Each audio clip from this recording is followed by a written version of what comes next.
요한복음 1장 13절 봉독합니다. 이는 혈통으로나 육정으로나 사람의 뜻으로 나지 아니하고 오직 하나님께로부터 난 자들이니라. 요한복음 1장 13절 제목은 영접하고 끝나는 인간이라는 제목으로 하나님의 말씀을 전하겠습니다. 오늘 본문을 두 가지로 나누어 정돈합니다. 첫 번째 편견, 두 번째 편향. 편견과 편향으로 두 가지로 오늘 요한복음 1장 13절을 나누어 분석하고 의미를 부여하도록 하겠습니다. 먼저 생각한 것은 편견에 관한 것입니다. 13절에 이는 혈통으로나 육정으로나 사람의 뜻으로 라고 먼저 시작합니다.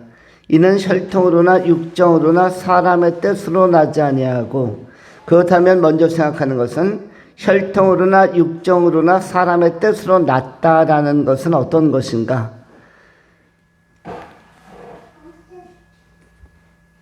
혈통 또 육정 사람의 뜻, 이것이 무엇이길래 이것을 극복해야만 구원에 이르고 하나님의 자녀가 되는 권세를 얻을 수가 있는가?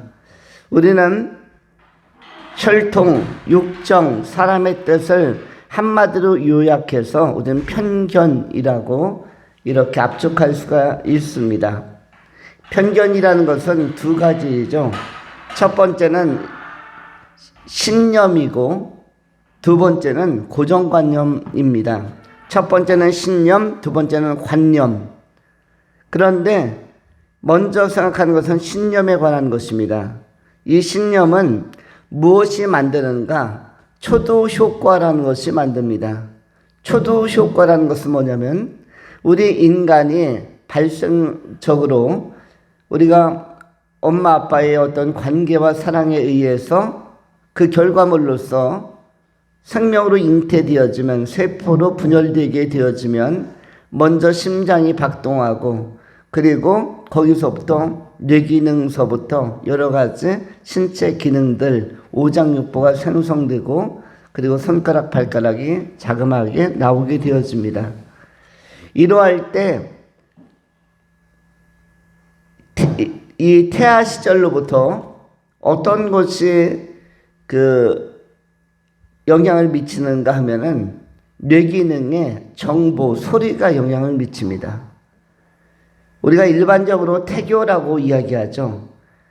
태중에 있을 때의 교육, 아직 신생아이고 세포 분열 단계에 있지만은, 그러나 인격체로서 세포로부터 인격으로 전환되는 그런 과정에 있는 이 생명체에게 영향을 미치는 것은 외부적인 자극입니다.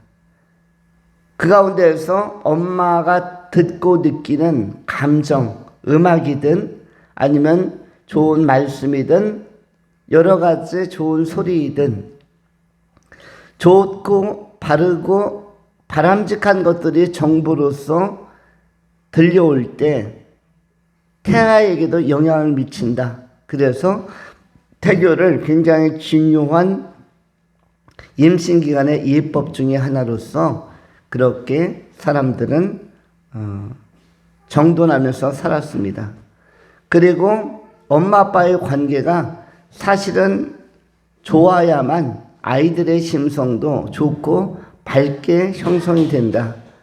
이 엄마 아빠가 아이가 태중에서 자라나고 있는 중간에 너무 심각하게 싸우거나 갈등을 빚고 갈등 구조 안에서 이 아이가 태어나고 또 성장하게 되어지면 좋지 않은 감정, 쓴뿌리들이 아이에게도 전이되고 전가되어서 아이에게 이 초두 효과, 첫 번째 뇌리의 감각과 감정과 정보들이 아주 비정상적인 정보들과 부정적 시각과 자산들이 생성되어지고, 초두 효과 안에 굉장히 좋지 않은 그런 생각이나 사상이나 감정들이 주입되어서 좋지 않은 신념 체계를 만들 수가 있습니다. 그리고 이것은 편견에 모습으로 나타나게 되어지고, 특별히 성장 과정에서 이른바 영양사 구조라고 하는 그 부모의 영향, 부모의 종교적 영향, 관계적 영향, 부모의 사회적 영향에 따라서 가정의 화평한 분위기, 또 가정의 영적인 분위기, 신앙적 분위기, 그리고 가정의 화목한 분위기가 사람의 초기 뇌리에, 두뇌에 미치는 영향이 심대하기 때문에 이 초도 현상, 초도 효과라는 측면에 있어서 초기 정보는 대단히 중요합니다. 그래서 보편적으로 아이들에게는 심한 말을 하지 않고, 그리고 격려하고 칭찬하고, 그들의 객관적인 모습보다도 주관적으로 더 극찬을 하는 경우가 있습니다. 예를 들어서 튼튼한 아이면 장군감이다, 대장감이다. 사실은 몸이 좀 튼튼하고 골격이 큰 것이지 대장이 될지 장군이 될지는 미지수이죠. 그러나 칭찬부터 하는 것입니다. 그를 100% 칭찬이 아니라 100% 인정하는 게 아니라 200%, 300%까지 칭찬해 줍니다. 조금 고운 아이면은 전부 다 뭐라고 부르죠? 좀 귀여운 아이면은 전부 공주라고 얘기합니다. 우리 공주님, 공주. 딸이라는 객관적인 존재를 넘어서서 공주 차원에서 대우를 하고 그렇게 간주를 합니다. 그리고 때로는 뭐 여왕이라든지 이렇게 굉장히 급을 높여서 2배, 3배, 4배까지 극찬을 해주면서 아이들을 격려해 줍니다. 이게 무엇 때문이냐면 초도 효과 때문에 그렇습니다. 한번 마음에 새긴 것이 거의 평생 가기 때문에, 이것을 갖다 한국의 속담으로서는 3살적 버릇이 80까지 간다라는 일반적 속담으로서 굉장히 오랜 전통 속에서 수백 년 동안 회자되고 있습니다. 초도 효과라는 것이 굉장히 강한데 이것은 동물들에게도 나타납니다.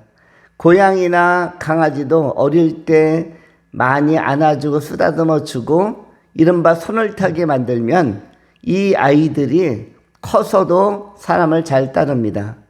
심지어는 호랑이나 사자나 표범이나 치타도 이런 맹수들도 어릴 때 쓰다듬어주고 안아주고 손을 타게 하면은 이 맹수들, 야생성이 강한 이 포유류들도 다 성장해서도 주인을 잘 따르고 그야말로 애완견처럼 반려동물처럼 그렇게 순둥순둥하게 잘 이렇게 훈육을 받고 순종하는 것을 보게 되어집니다. 심지어 늑대를 키우는 그런 가정도 있습니다. 늑대 하면은 굉장히 끈질기고 그리고 살생력을 가진 무서운 것이지만, 그러나 어릴 때부터 강아지처럼 아주 갓난 생후 2, 3주짜리부터 젖을 먹이고 우유 먹이고 분유 먹이면서 이유식하면서 키워온 늑대는 그야말로 강아지와 개들과 방불합니다. 특별히 주인과의 관계 속에서는 굉장히 순종을 잘하고 오히려 강아지 개들보다도 더 순한 모습을 보이기도 합니다. 이것이 전부 다 뭐죠? 초도 효과. 그런데 사람의 손을 타지 않은 것, 2주, 3주째 야생성을 가지고 그 사람과 거리를 두고 사람에게 떨어진 그러한 고양이나 강아지나 짐승들은 절대로 그것이 다 성장해서 아무리 그들에게 인간들이 잘 대해줘도 가까이 오지 않습니다.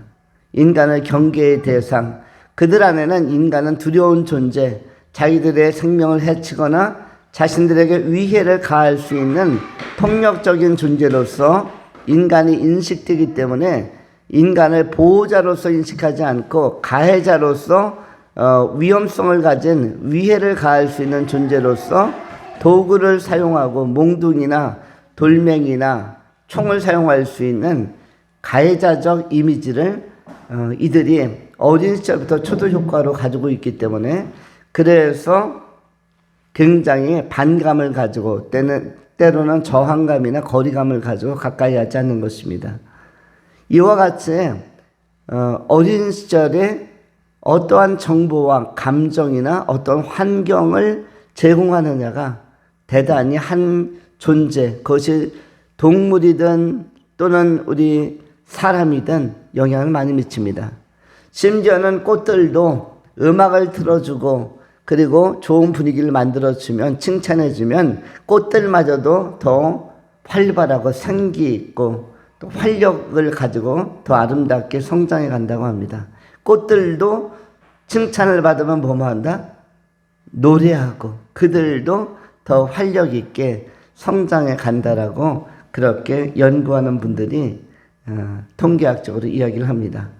이런 것들이 전부 다 정보에 관한 것인데 우리 인간들에게 있어서는 다양한 환경, 다양한 가정 여건, 문화, 배경 안에서 우리가 이른바 피투적인 존재로 던져진 존재로 태어나기 때문에 특별히 대한민국과 같은 사회는 일제 강점기와 6.25라는 치명적 전쟁을 치르고 나서 전후 세대에 태어난 사람들은 결코 그 좋은 문화적, 감정적 혜택을 받지 못했기 때문에, 그리고 너무 고생한 부모님 밑에서 태어나고 성장했기 때문에 오히려 초기에 이런 좋은 그 정보들이 들어오기가 어려웠을 것입니다.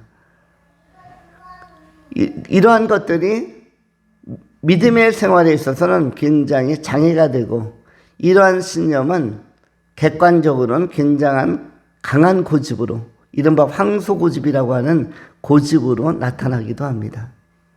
교회 한번 나가자고 하는데 너무나 고집스러운 사람, 이 친구 나의 절친이지만 그렇게 오랫동안 사귀었는데도 교회 한번 나가자고 하는데 참 오랫동안 버티고 또 버티고 거부 반응을 보이고, 심지어는 부부 안에서도 그야말로 인간적으로 뜻도 맞고 그리고 우애를 나누고 사랑을 나누고 애정을 나누는 부부 안에서도 믿는 자와 믿지 아니하는 자의 사이 속에서 간격과 간극과 갭을 메워가기가 상당히 어려운 경우가 있습니다.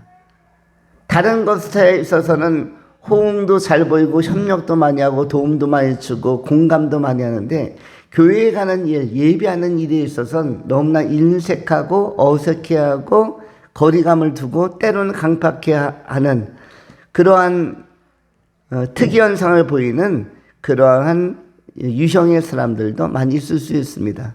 친구의 사이에도 나타날 수 있고 부부 사이에도 나타날 수가 있고, 이것은 애정과 우정과 관계없이 나타나는 영적 독특성, 특이성이라고 할 수가 있는데, 직장에서 그렇게 호흡이 잘 맞는 동료이지만 교회에 나가는 것은 그야말로 조금도 양보하지 않는 이런 황소고집, 이런 것이 전부 다 신념체계, 초두현상 안에서, 초두효과 안에서 부정적 감정이나 또는 이질적 어떤 문화들이 들어가게 되고, 초기에 주입되어지면, 어릴 때부터 이것이 형성되어지면 복음이 들어가기가 굉장히 어렵고 배타성을 보이는 경우가 있습니다. 또 한 가지가 고정관념이죠. 고정관념이라는 것은 자신의 생각, 자기가 선택한 생각 또는 후천적인 정보를 믿는 것입니다. 내가 어떤 책을 읽었는데, 내가 어떤 강의를 들었는데 그것이 설득력도 있고 나름대로의 논리성도 있는데, 내가 수학여행을 가서 불국사에 가서 어떤 주지스님의 강론을 들었는데 공감이 되더라.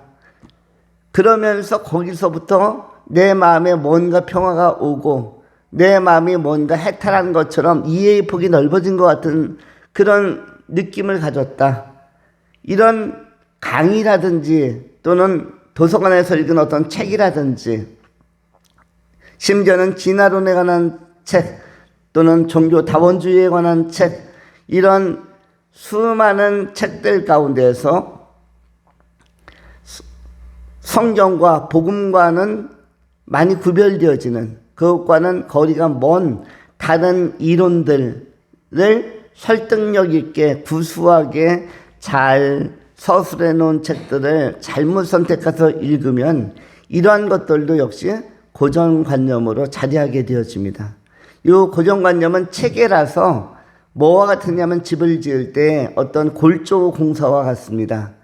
나름대로는 땅을 깊게 파고 마음밭이라는 땅을 깊게 파고 거기에 쇠기둥을 심어놓은 것처럼 탄탄하게 회공구리를 치고 이렇게 탄탄하게 각을 잡아놓은 이런 사상체계, 사고체계가 그 사람의 내면세계에서 아주 강하고 견고함을 이루어갈 때 외부로부터 어떠한 자극에 대해서도 반응하지 않는 것입니다. 심지어는 채플 시간에 기독교 고등학교나 기독교 대학교의 채플 시간에 아무리 목사님들의 설교를 들어도 이 고정관념 때문에 너무 안에 박힌 철심이라든지 콘크리트 친 공사, 내부 공사가 초기에서부터 탄탄하게 되어 있어서 이런 것들이 잘 흡수가 되지 않는 것이죠. 이러한 내면수기를 가진 분들도 있습니다.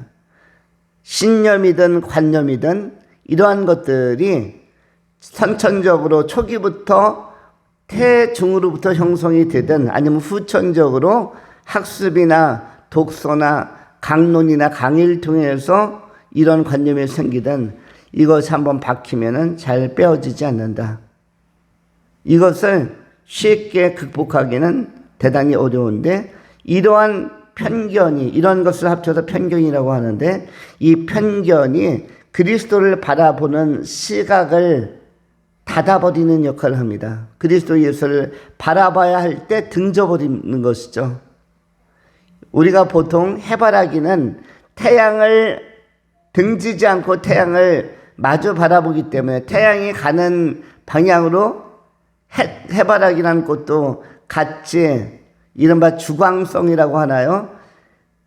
그 빛을 따라서 이 꽃도 계속 움직이기 때문에 해바라기, 해를 바라보는 그리고 소망하고 해를 지향하는 그런 지향성이 강한 식물로 알려져 있습니다.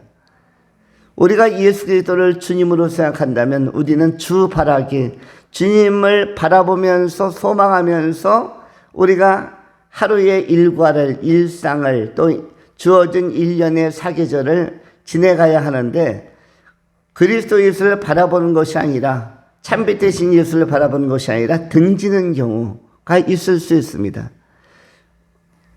고정관념과 편견이 너무 강하게 되어지면 이 신념이 너무 압도하게 되어지면 우리는 해를 바라보는 게 아니라 해를 등지는 쪽에 있기 때문에 해를 등지는 사람은 그림자가 자기 앞에 나타나게 되어져 있습니다. 해가 뒤에 있고 내가 중간에 끼고 그러면 그림자가 앞에 있기 때문에 항상 어둠의 사람, 어둠 가운데 거하는 사람이 되고 마는 것입니다.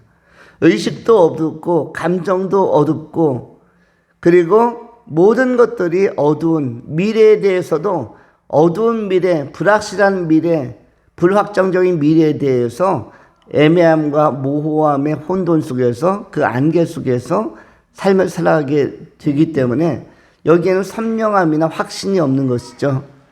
이렇게 어둠에 사로잡히게 되어지면 이것이 바로 주님을 등졌을 때 해가 해를 바라보아서 해바라기인데 우리가 창조의 주, 믿음의 주 그리고 모든 존재의 주님을 바라보아야 주님의 사람으로 빛의 자녀로 살 수 있는데 우리가 등지기 때문에 오히려 앞을 선도하는 것이 어둠이기 때문에 이 어둠의 문화권 안에서 어둠의 정서 안에서 살아가게 되는 것이죠. 그래서 많이 외롭고 우울하고 답답하고 이런 경우가 나타나게 되는 것입니다. 이 편견으로부터 벗어나지 아니하고 극복하지 못하면 이 사람은 결국 어디로 가겠습니까? 더 어두운 곳, 어둠의 땅, 어둠의 영역, 지옥으로 가는 것이죠. 지옥하면 무엇이다? 참 빛이 없는 곳, 어두운 곳, 그리고 불타는 곳, 형벌이 있는 곳, 정죄와 참수가 있는 곳, 그리고 어둠의 자식들, 어둠의 존재들인 귀신과 마귀가 도사리고 그리고 괴롭히고 인간을 능멸하는 곳, 참수하는 곳, 고발하는 곳, 정죄하는 곳, 여기가 바로 어둠의 영역, 지옥이라고 할 수가 있는데, 이렇게 고정관념이든 고정신념이든 이 우리 안에 자리 잡은 초도 감정, 초도 효과, 초도 현상을 극복하지 못하고 우리 안에 들어온 좋지 않은 어두운 정보들을 몰아내지 못하고 어둠을 몰아내지 못하고 끌려가게 되어지면 어둠의 끝까지 지배당하다가 어둠의 영역으로 떨어지게 되는 것입니다. 그것을 우리는 구원지평에서의 탈락 또는 배제, 유기라고 하는 것이죠. 이른바 쉽게 표현하면 지옥에 갔다라고 하는 것입니다. 우리가 이것은 굉장히 안타까운 일이기 때문에 이제는 우리가 어둠의 일을 벗고 주 안에서 빛의 자녀로서 돌아와야 하는데, 거기에서 필요한 것이 바로 복음이라는 것입니다. 전도가 빛의 사람을 어둠의 사람을 빛의 사람으로, 어둠의 영역에 있는 사람을 빛의 영역으로 회복시켜 나가는 굉장히 중요한 통로와 작업과 도구가 바로 전도입니다. 그래서 우리는 때를 어떤지 못 어떤지 전도하기를 힘쓰고, 또 이민족, 타민족, 타문화권에 대해서는 선교하기를 힘써야 할 것입니다. 어찌하든지 복음이 전파되기를 우리가 힘쓰는 것입니다. 저도 예배 설교가 영상으로 녹화가 되면 몇몇 분들에게 카톡으로 찍어줄 때가 있는데, 그 중에서 일본인 청년, 아마 내일도 그 운동하러 나오는 청년인데 일본의 타찌야라는 그 청년이 있습니다. 일본 사람인데 아주 영민하고 총명합니다. 고등학교까지는 일본에서 프로 산하에서 선수를 했는데 고려대학교에 유학을 왔어요. 그리고 석사과정을 마치고 박사과정을 마치고 인천에 있는 모 대학교에 일본어 강의도 나가고, 그러면서 공부하면서 운동을 하러 저희 팀에 나옵니다. 30대 초반에서 중반 정도 되었는데, 이분이 어느 날 운동장에서 만났는데, 목사님, 제가 목사님의 설교를, 그 밴드에 올라온 설교를, 유튜브를 6번을 보았어요 라고 저한테 이야기해 줬어요. 깜짝 놀랐습니다. 한국인들도 6번 보는 분이 많지 않고, 우리 교회 성도님들도 6번, 한나의 설교 영상을 6번까지 보는 사람이 과연 있을까 싶은데, 이분이 일본인이 신앙이 있는지 없는지도 모르는 이 청년이 축구를 참 잘하고 빠른 청년인데, 이 청년이 제 설교를 6번을 들었다는 거예요. 이 영상을 6번을 보았대요. 그래서 제가 가끔 생각날 때 이 타찌야라는 청년에게 제 유튜브가, 새로운 유튜브가 올라오면은 주소를 찍어주기도 합니다. 카톡으로. 어떤 의미로, 어떤 느낌으로? 선교하는 마음으로 이 말씀을 우리 일본 청년이 듣는다면 일본에 가서도 선한 영향력으로 또 선교적 그 영향을 미칠 수가 있고, 누군가에게 또 복음을 전할 수도 있기 때문에, 그리고 이러한 영상을 통해서 말씀을 듣고 예수를 영접한다면 그것이 정말 기쁜 일이기 때문에 너무나 기쁜 마음으로 영상을 보내줄 때가 있습니다. 우리가 때를 얻든지 못 얻든지 이 복음 전파하기를 힘쓰고 전도하기를 힘쓰므로 말미암아 어둠 가운데 있는 많은 사람들에게 빛과 생명을 전달하는 복음의 사자들이 다 될 수 있기를, 복음의 귀한 통로들로 잘 쓰임받을 수 있기를 축원합니다. 두 번째로 편향에 관한 것입니다. 오늘 요한복음 1장 13절을 다시 읽으면 이와 같습니다. 이는 혈통으로나 육정으로나 사람의 뜻으로 나지 아니하고 오직 하나님께로부터 난 자들이니라. 누가 오직 하나님께로부터 난 자들입니까? 12절에 나오는 영접하는 자 곧 그 이름을 믿는 자들이 그러합니다. 영접하는 자 곧 그 이름을 믿는 자들에게는 하나님의 자녀되는 권세를 주셨는데, 이러한 사람들이 오직 하나님께로부터 난 자들이다. 이렇게 12절이 부연 설명해 주고 있습니다. 우리는 두 부류의 사람들, 혈과 육으로 어둠 가운데 살아가는 부류의 사람들이 있고, 또 오늘 본문에 나오는 것처럼 하나님께로부터 난 자들, 하나님의 뜻으로부터 난 사람들이 있다라고 하나님께서 오늘 설명하고 있음을 오늘 확인합니다. 여기서 우리가 편향이라고 생각했던 것은, 복음이라는 것은 어떻게 보면 우리가 그동안에 고집했던 붙들었던 것들을 내려놓는 작업이 바로 예수 그리스도를 영접하는 작업이고, 철저히 내 편이었던 내 존재가 내 편이 아닌 예수님 편으로 돌아서는 것을 우리는 구원이라고 이야기를 합니다. 우리 인간들은 자기에 대한 집착, 자기에 대한 아끼는 감정이 굉장히 뛰어납니다. 누구보다 자기를 소중히 여기죠. 내 것을 소중히 여기고, 내 집도 소중히 여기고, 내 몸도 소중히 여기고, 내 몫에 대한 관심도 굉장히 많습니다.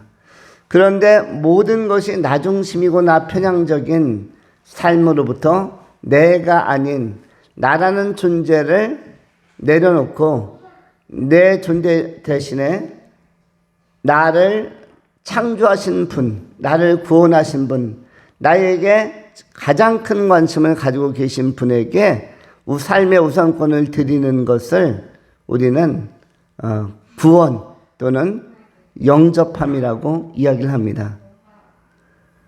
나 중심에서 예수 중심으로, 나 중심에서 나보다 더 사랑하는 분 중심으로. 이 세상에서 나를 사랑하는 사람이 누가 있을까요? 여러분, 누가 여러분을 사랑합니까? 여러분을 사랑하는 사람은 우리가 면밀하게 살펴보면 여러분 자신이 여러분을 사랑합니다. 그 다음에 여러분을 사랑하는 사람이 누구일까요?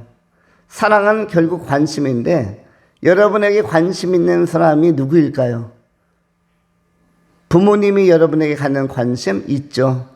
또 부부 안에서 여러분에게 갖는, 부부 각자에게 갖는 관심이 있고, 친구 안에서 갖는 관심이 있지만, 친척 안에서 갖는 관심, 직장 동료 안에서 갖는 관심이 있지만, 이 관심은 제한적이거나 부분적입니다.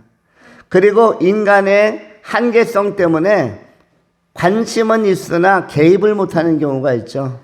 도와주고 싶지만 실제로 큰 도움이 못 되는 경우도 있습니다. 예를 들어서 부모님들이 그렇습니다. 자녀들이 시험 볼 때가 돼서, 입시 때가 돼가지고 자격증 시험이나 수능 같은 것을 보게 되어지면 부모님은 애끓는 마음으로 자녀가 잘 되기를 바라는, 기원하는 마음은 있지만 도와주지 못합니다. 저도 오늘 오후 2시경에 카톡으로 제 사랑하는 자녀로부터 경고성 카톡 한 문장을 받았어요. 아빠, 어떻게 나의 삶에 도움이 되질 않아. 민폐야. 그 뭔가 했더니, 오늘 학원에 가기 전에 수학 문제를 20문제를 풀어야 되는데 남은 시간은 10분이라는 거예요. 10분 안에 문제를 다 풀어야 되는데 아빠의 도움이 지금 절실히 필요하다. 그래서 제가 어떻게 답변을 했겠습니까?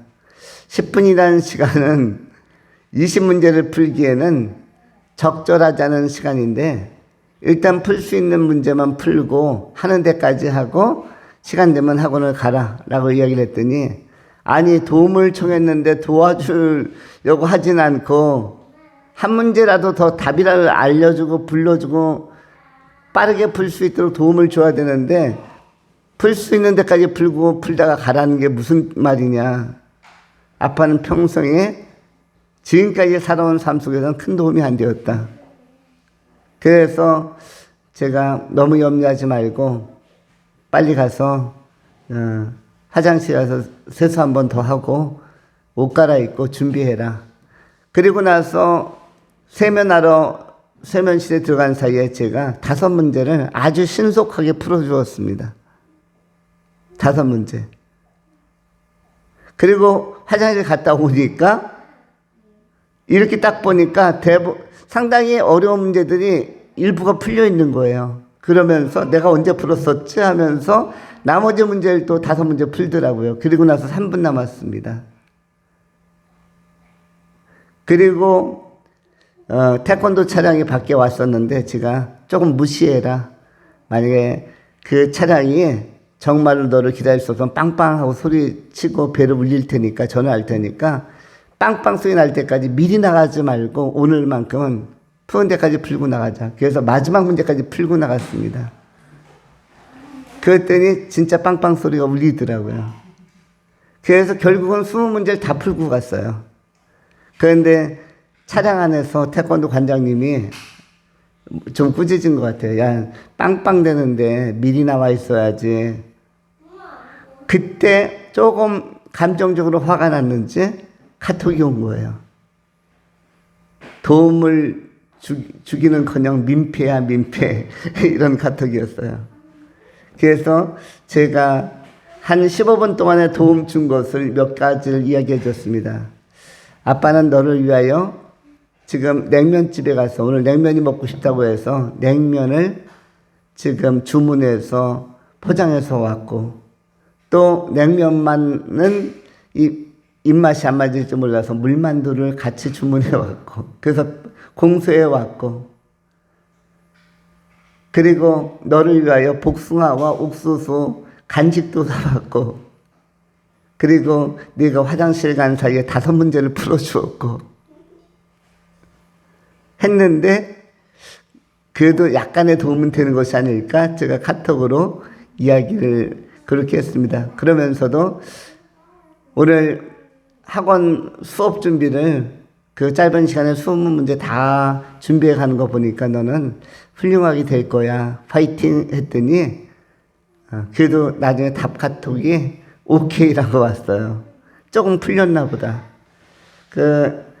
잠깐 태권도 관장님한테 시간 못 맞췄다고 꾸중 받았을 때는 화가 갑자기 올라온 것 같아요. 근데 그 시간이 지나고 나서 보니까 한 5가지 정도를 짧은 시간 안에 도와주셨구나, 이것을 느꼈는지 오케이라고 이모티콘을 보냈더라고요. 어쨌든 마지막을 칭찬으로 이렇게 마무리했습니다. 그래서 조금은 마음이 풀렸고, 저녁 때는 완전히 학원을 마치고 왔을 때 기분이 좋아서 들어왔어요. 아주 활기차게. 왜냐하면 그렇게 숙제 이습을 철저히 해간 아이들이 많지 않았던 것 같아요. 그런데 꼬박 마지막 문제까지, 어려운 문제까지 다 풀어가지고 간 아이는 이 아이였던 것 같아요. 그래서 기분 좋은 모습으로 돌아왔습니다. 우리가 삶을 살아가면서 염려하고 두려운 것들이 굉장히 많죠. 그런데 내가 하려고 하는 모든 것들, 내가 고민하거나 관심을 갖는 것에 대해서 사실 대신해 줄 수 있는 존재는 많지가 않습니다. 도와주고 싶어도 도와주지 못한 경우가 많죠. 우리가 학교에 가서 출석하는 것도 아이가 아파서 부모님이 가서 대신 학생 대신에 예라고 대답할 수가 없고, 대리 출석을 할 수가 없고, 시험 볼 때도 아이가 좀 잘 모를 것 같아서 내가 가서 시험을 대신 쳐줄 수도 없고, 부모님은 이런 인간적인 한계 때문에, 육체적인 제한성 때문에 실제로 관심을 갖고 있지만 큰 도움을 주지 못할 때도 있습니다. 친구들도 마찬가지고요. 격려나 위로는 해주지만, 걱정은 해주지만 실제로 많은 도움을 주지 못할 때도 있습니다. 내가 사업이 너무나 어려워서 재정적으로 굉장히 힘든데 친구들이 힘내라고 이야기는 해주지만 실제적으로 힘이 되는 재정은 지원해주지 못할 수가 있죠. 왜냐하면 그 지원해 줄 수 있는 재정을 안 가지고 있거나 또는 가지고는 있으나 그것까지 물질까지 줄 수 있는 마음까지는 없을 수도 있기 때문에 힘내라는 단어로 격려하는 차원에서 끝날 수도 있습니다. 인간의 관심이라는 것은 이런 제한성과 한계성을 다 가지고 있는 것이죠. 그런데 나를 정말 사랑하는 것은 나라는 존재가 1차적으로 사랑하고, 그런데 나보다 더 사랑하는 분이 계신데 그분이 하나님이십니다. 하나님은 우리에 대한 관심 그리고 사랑, 이것이 나보다 깊으십니다. 나의 미래와 나의 영혼을 염려하기 때문에 예수 믿어야 한다는 것을 끊임없이 강조하는 것입니다. 너 예수 안 믿고 인생 끝내면, 너 예수 안 믿고 철없이 살다가 그대로 끝나면 너 미래는 너무너무 힘들어질 거야. 그래서 그걸 안 되라고 거절하고 너 돌이켜야 돼라고 설득하고 사람을 보내기도 하고 전도자를 보내기도 하고 설교를 통해서 메신저를 보내기도 하고 설득하고 또 설득해서 우리가 예수 믿고 천국 가야 된다는 사실을 끝까지 강조하고 그리고 실천해 내시는 분이 바로 우리 하나님이시고 우리 구주 예수 그리스도이십니다.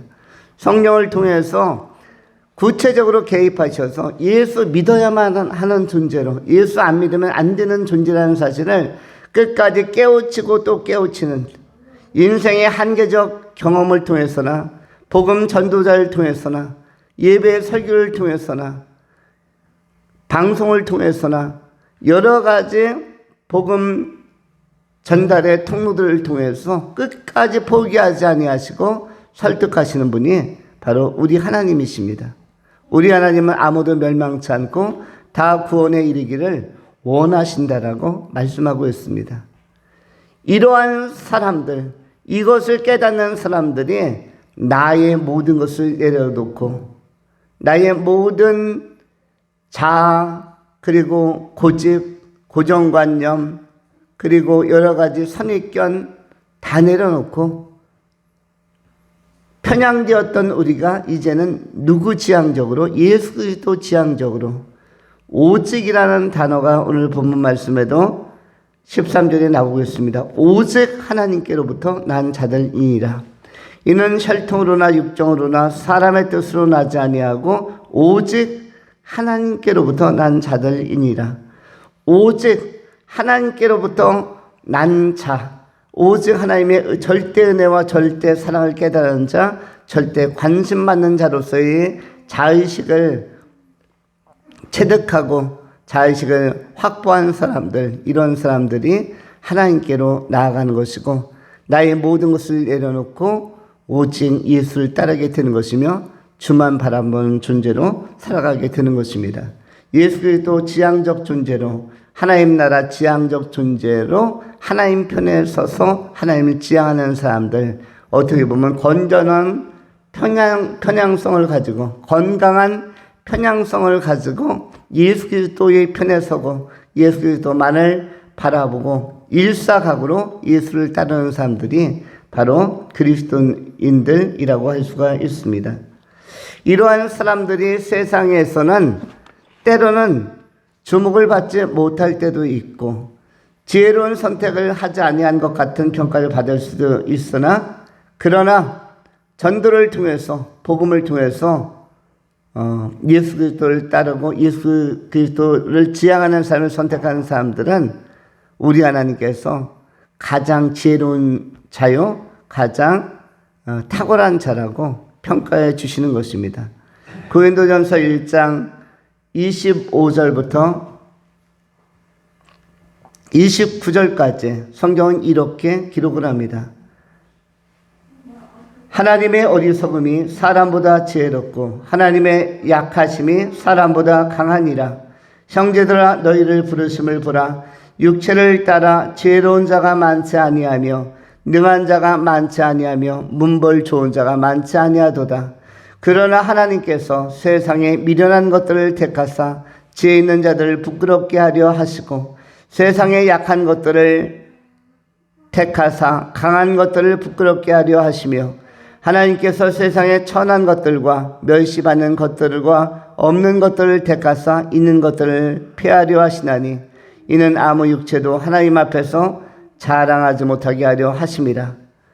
너희는 하나님으로부터 나서 그리스도 예수 안에 있고 예수는 하나님으로부터 나와서 우리에게 지혜와 의로움과 거룩함과 구원함이 되셨으니 기록된 바 자랑하는 자는 주 안에서 자랑하라 함과 같게 하려 함이니라.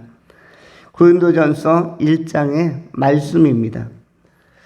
우리 하나님께서 우리같이 나약한 존재를 또 비천한 존재를 그리고 무명의 그리스도인들 정말 어떻게 보면 세상에서 전혀 주목받지 못하는 나라는 존재가 있는지 없는지도 확인하기 어려울 것 같이 미세하게 잠잠히 살아가는 우리에 대한 무궁하고 극진한 사랑을 보여주시는 분이 바로 우리 하나님이시며 우리 구주 예수 그리스도이십니다.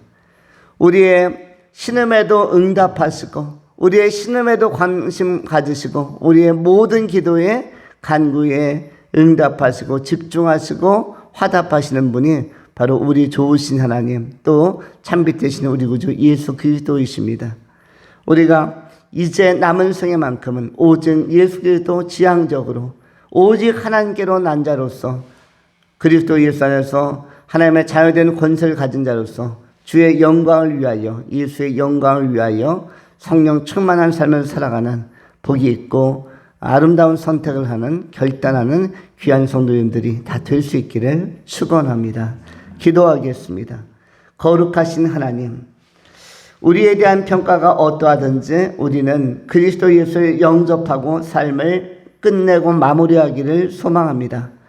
나를 내려놓고 나보다 나를 더 사랑하시는 우리 주님을 영접하고 나를 내려놓고 나보다 나에게 관심이 더 많으신 우리 예수님께 우리의 생애의 전부를 드리며 맡기며 주님과 동행하기를 구합니다.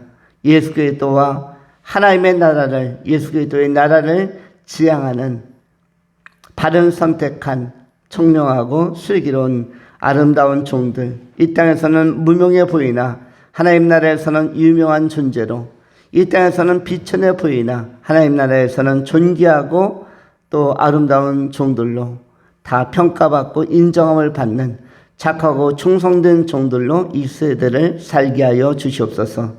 감사드리오며 신실하신 우리 구주 예수 그리스도 이름으로 축복하며 기도하옵나이다. 아멘.